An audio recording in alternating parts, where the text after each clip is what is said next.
കേരളത്തിൽ വലിയ രാഷ്ട്രീയ ചർച്ചയായ വിഷയം കൂടിയാണ്. 13 വർഷങ്ങൾക്കിപ്പുറം ഇതിൽ നിന്ന് സർക്കാർ പിന്മാറാൻ ഒരുങ്ങുമ്പോൾ വലിയ ആക്ഷേപങ്ങൾ കേൾക്കേണ്ടി വരികയാണ്. ഇപ്പോൾ ഈ സർക്കാർ ഒളിച്ചുകളി നടത്തുന്നു ഈ വിഷയത്തിൽ, ഇതിന് പിന്നിൽ അഴിമതി ഉണ്ട് എന്നുള്ള ആരോപണം വരുമ്പോൾ അതിന്റെ അടിസ്ഥാനം എന്താണ്?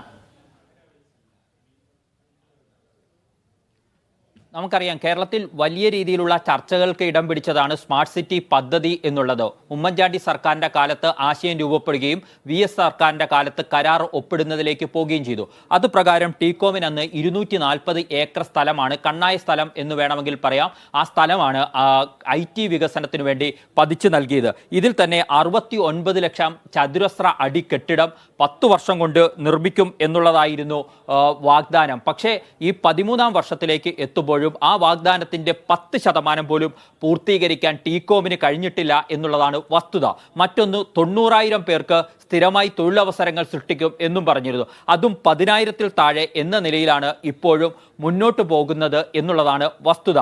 അങ്ങനെ ഈ പദ്ധതി കൊണ്ട് എന്താണോ ഉദ്ദേശിച്ചത് അതിൻ്റെ ലക്ഷ്യത്തിൻ്റെ പൂർത്തീകരണത്തിൻ്റെ അടുത്തേക്ക് പോലും എത്താത്ത നിലയിലാണ് ഉള്ളത്. അതിനിടയിലാണ് സംസ്ഥാന സർക്കാർ ടീകോമിനെ ഒഴിവാക്കാനുള്ള തീരുമാനം ഈ ഘട്ടത്തിൽ എടുക്കുന്നത്. ടീകോമിൽ നിന്നും ഭൂമി തിരികെ പിടിക്കാനുള്ള തീരുമാനത്തിന് മന്ത്രിസഭാ യോഗം അംഗീകാരം നൽകിയും ടീകോമുമായി അക്കാര്യത്തിൽ ഉഭയകക്ഷി ചർച്ചകൾ നടത്താൻ പൊതുസമ്മതരായ വ്യക്തികളെ ചുമതലപ്പെടുത്തുന്ന അടക്കമുള്ള തീരുമാനങ്ങൾ ഇന്നലെ മന്ത്രിസഭാ യോഗത്തിന്റെ പരിഗണനയ്ക്ക് വരികയും അതിന് അംഗീകാരം നൽകുകയും ചെയ്യുന്നതാണ് നമ്മൾ കണ്ടത്. ഇതിനകത്ത് ചില പ്രശ്നങ്ങൾ അപ്പോൾ തന്നെ ദുരൂഹതയായി നിലനിൽക്കുന്നുണ്ട്. കാരണം VS അച്യുതാനന്ദൻ സർക്കാരിന്റെ കാലത്ത് ആ കരാർ ഒപ്പിടുമ്പോൾ ഈ പദ്ധതിയുടെ പൂർത്തീകരണം യഥാസമയം നടത്തിയില്ലെങ്കിൽ അതിന് ടീകോം നഷ്ടപരിഹാരം നൽകണമെന്ന വ്യവസ്ഥ ഉണ്ടായിരുന്നു. പക്ഷേ അതിലേക്ക് സംസ്ഥാന സർക്കാർ കടക്കാതെ ടീകോമിന് നഷ്ടപരിഹാരം നൽകാൻ പോകുന്നു എന്ന നിലയ്ക്കാണ് മന്ത്രിസഭാ യോഗത്തിന്റെ തീരുമാനങ്ങൾ പുറത്തു വന്നപ്പോൾ അതിൽ വിശദീകരിക്കപ്പെടുന്നത്.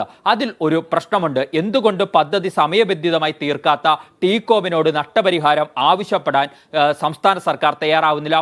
പകരമായി അവർ ഭൂമിയിൽ ഇതുവരെ മുടക്കിയ മുതൽ മുടക്കിന് നഷ്ടപരിഹാരം അങ്ങോട്ട് നൽകാനുള്ള നിലയിലേക്ക് പോകുന്നു. അത് ചിലപ്പോൾ ഈ കരാർ വ്യവസ്ഥയുടെ ഭാഗമായിരിക്കാം. പക്ഷേ എങ്കിൽ പോലും മറ്റൊരു വാദം അപ്പോഴുമുണ്ട്.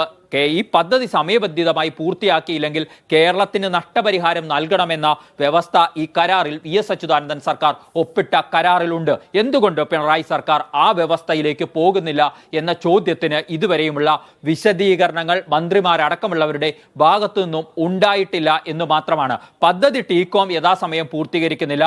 അതിനാൽ ടീകോമിനെ ഒഴിവാക്കിയ ശേഷം പുതിയ നിക്ഷേപ പങ്കാളികളെ കണ്ടെത്തും എന്നാണ് പറയുന്നത്. അങ്ങനെ അതിന് സാധ്യമാകാത്ത അവസ്ഥ വന്നാൽ അത് ഈ ഭൂമി ഇൻഫോ പാർക്കിന്റെ ഭാഗമാക്കി മാറ്റും. കാരണം 150-ലധികം കമ്പനികൾ ഇപ്പോൾ തന്നെ ഇൻഫോ പാർക്കിൽ ഭൂമിക്കായി അപേക്ഷിച്ചുകൊണ്ട് കാത്തിരിക്കുന്നുണ്ട്. അതുകൊണ്ട് ഈ ഭൂമി ആ രീതിയിൽ വികസിപ്പിച്ചെടുക്കാൻ കഴിയുമോ എന്നതടക്കമുള്ള വിശദീകരണങ്ങളാണ് സർക്കാർ ഭാഗത്തു നിന്ന് വരുന്നത്. സംസ്ഥാന സർക്കാരിന് 16% ഓഹരി പങ്കാളിത്തമുള്ള കമ്പനിയാണ് സ്മാർട്ട് സിറ്റി കൊച്ചി എന്ന് പറയുന്നത്. പക്ഷേ അത് സ്വകാര്യ കമ്പനിയാണ് എന്ന നിലപാടാണ് സംസ്ഥാന സർക്കാർ സ്വീകരിക്കുന്നത്.